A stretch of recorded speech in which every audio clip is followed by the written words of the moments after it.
하루 수십 척의 거대한 유조선들이 쉴 새 없이 오가던 바다. 세계 경제의 가장 굵은 혈관인 호르무즈 해협이 완전히 멈춰섰습니다. 평소라면 바다를 가득 메웠을 배들이 사라지고 짙은 정적만 흐르고 있죠. 그리고 그 정적 너머 이란 원유 수출의 심장이라 불리는 카르그 섬은 시커먼 연기를 뿜어내며 초토화되었습니다. 이건 단순한 중동의 무력 충돌이 아닙니다. 이 거대한 폭발음과 함께 바다 건너 중국의 거대한 공장지대가 동시에 숨을 죽였습니다. 도대체 왜 이런 일이 벌어진 걸까요? 이유는 명확합니다. 중국 경제를 그동안 멱살 잡고 버티게 해주던 가장 강력하고 은밀한 돈줄이 하룻밤 사이에 완벽하게 끊어져 버렸기 때문입니다. 겉으로는 멀쩡해 보이는 자칭 세계 2위 경제, 대국의 발밑에서 지금 거대한 싱크홀이 뚫리고 있습니다. 사건의 내막을 뜯어보면 상황은 충격적일 만큼 심각합니다. 그동안 중국은 이란이 밖으로 빼돌리는 원유의 90% 이상을 조용히 아주 싼 값에 쓸어 담고 있었습니다. 그 양만 하루 160만 배럴에 달합니다. 국제 시세보다 많게는 배럴당 14달러나 싼, 그야말로 거부할 수 없는 달콤한 기름이었죠. 남들은 비싼 돈을 주고 에너지를 사서 물건을 만들 때 중국 혼자만 뒷문으로 헐값의 에너지를 공급받으며 세계의 공장 지위를 누려온 겁니다. 그런데 그 은밀한 뒷문이 완전히 박살났습니다. 당장 중국에서 가장 큰 정유사인 중국 석화가 공장 가동률을 10%나 끌어내렸습니다. 해외로 팔던 연료 수출은 아예 전면 금지해버리는 강수를 뒀죠. 내 코가 석자인데 남 챙길 여유가 어디 있겠습니까? 안방 살림이 거덜나기 직전이라는 아주 명백한 위기 신호입니다. 이 지점이 중요합니다. 유가가 10달러 오를 때마다 중국이 1년에 추가로 쏟아부어야 하는 비용이 무려 400억 달러입니다. 우리 돈으로 60조 원이 넘는 거액이죠. 그런데 지금 유가는 전쟁 전보다 50%나 치솟았습니다. 이것은 마치 매달 내던 아파트 관리비가 자고 일어났더니 갑자기 2배로 뛴 것과 같습니다. 한두 달은 허리띠를 졸라매며 버티겠지만 반년이 넘어가면 살림살이 자체가 뿌리째 흔들리는 겁니다. 게다가 엎친 데 덮친 격으로 올해 초 미국이 베네수엘라의 마두로 대통령을 체포해버리는 사건까지 터졌습니다. 중국이 미국 눈치를 보지 않고 기름을 받아오던 또 다른 핵심 파이프라인마저 날아간 겁니다. 불과 한 달 새 중국 원유 수입량의 20%가 공중으로 증발했습니다. 5개의 공장 중 하나는 무조건 멈춰서야 하는, 경제 체력이 급속도로 무너지는 절체절명의 위기입니다. 이 충격은 이미 구체적인 숫자로 튀어나오고 있습니다. 중국의 소비자 물가지수가 무려 3년 만에 가장 큰 폭으로 뛰어올랐습니다. 그동안 물가가 오르지 않아 디플레이션을 걱정하던 중국에 이제는 경기가 바닥을 기는데 물가만 치솟는 스태그플레이션의 공포가 덮친 겁니다. 그런데 진짜 문제는 이제부터입니다. 기름이 막히면 단순히 공장 기계만 멈추는 게 아닙니다. 플라스틱, 비료, 화학제품 등 우리 주변을 둘러싼 모든 산업의 씨앗이 바로 석유입니다. 당장 농사의 필수적인 비료 원료인 황의 공급이 멈췄습니다. 중국이 들여오는 황의 절반 이상이 바로 저 불타오르는 걸프 지역에서 오거든요. 파종기의 비료 원료가 끊겼다는 건 산업의 마비를 넘어 조만간 먹고 사는 식량 물가까지 폭등할 거라는 무서운 예고편입니다. 이쯤 되면 이란이 가만히 당하고만 있지는 않았을 겁니다.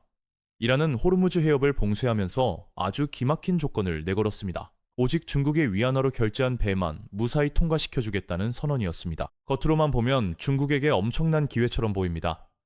시진핑 주석이 그토록 갈망하던 달러 중심의 경제 질서를 깨부술 절호의 찬스 같죠. 페트로달러의 심장에 위안화의 깃발을 꽂는 환상적인 한 수처럼 보일 수 있습니다.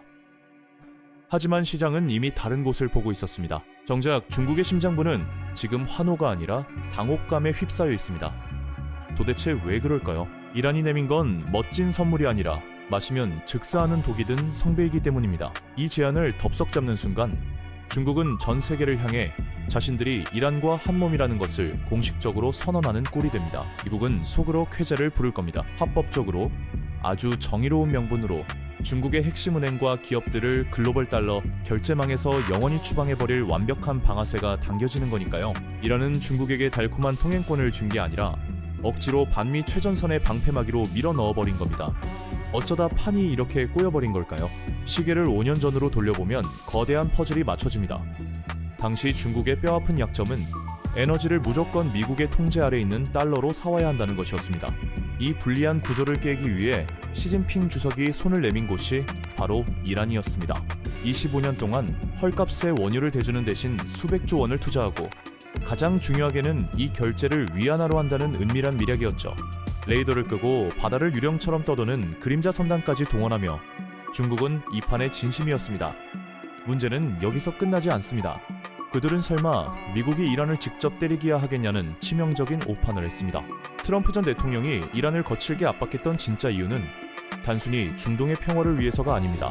이란을 때리는 척하면서 사실은 그 뒤에 숨어 에너지를 빨아먹는 중국의 숨통을 정확히 노린 고도의 전략이었습니다. 총구는 중동을 향했지만 날아간 탄환은 시진핑의 심장을 꿰뚫었습니다.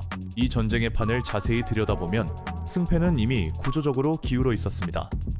미국은 셰일 혁명 이후 자기 땅에서 쓸 기름을 스스로 파내고 수출까지 하는 나라입니다. 유가가 오르면 미국의 에너지 기업들은 가만히 앉아서 돈방석에 앉습니다. 반면 중국은 필요한 기름의 75%를 밖에서 사와야 합니다. 중동에서 포탄이 터지면 경제적으로 피를 흘리는 건 정작 바다 건너 중국이라는 뜻입니다. 일각에서는 이렇게 주장합니다.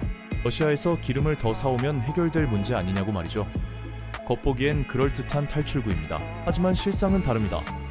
고유가 시대에 러시아가 미쳤다고 중국에게 옛날처럼 파격적인 할인을 해줄까요? 할인폭은 이미 무섭게 줄어들고 있고 러시아와 연결된 파이프라인은 이미 한계치까지 꽉 차 있습니다. 게다가 이란산 기름에 맞춰 세팅된 정유 공장의 설비를 하루아침에 러시아산에 맞게 뜯어고치는 건 천문학적인 비용과 시간이 드는 일입니다. 결국 중국은 비싼 돈을 주고 사우디나 다른 나라의 문을 두드려야 합니다.